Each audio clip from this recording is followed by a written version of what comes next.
Shunned. It had happened so fast. And paradoxically, it was as though it had occurred in slow motion.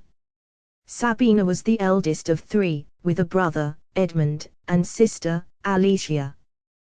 Their dad had gone off with some young girl, whilst their mother, Maureen, was heavily pregnant with Alicia.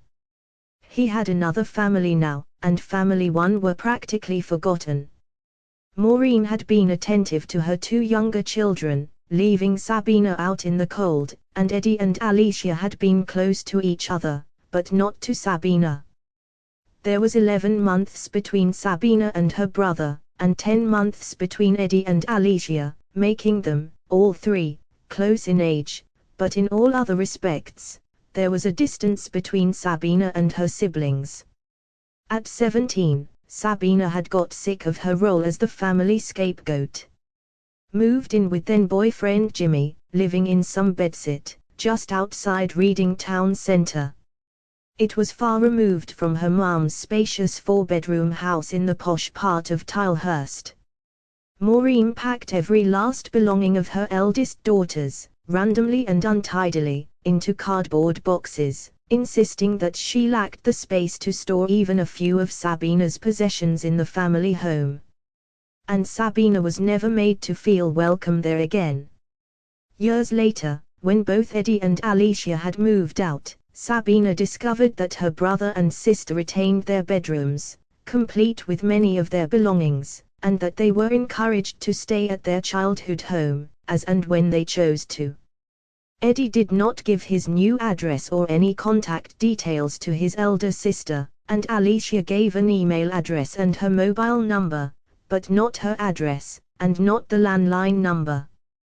When Eddie's girlfriend had a baby girl, the information was withheld from Sabina.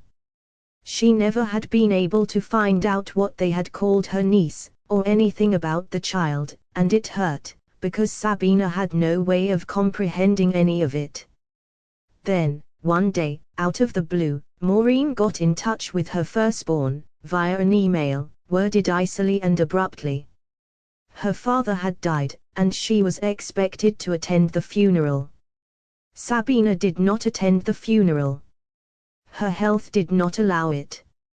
And her mother and siblings all blamed her, and were critical to members of the extended family, who were also instructed to shun her. When able to do so, Sabina visited her mother.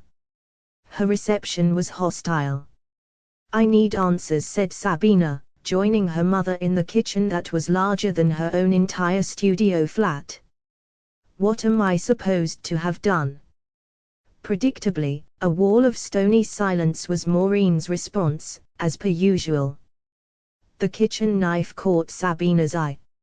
Maureen was filling the kettle, routinely ignoring her daughter, but Sabina had had enough. The woman was supposed to have given birth to her. She was happy enough to be a mother to Eddie and Alicia. Why this shunning of her eldest child?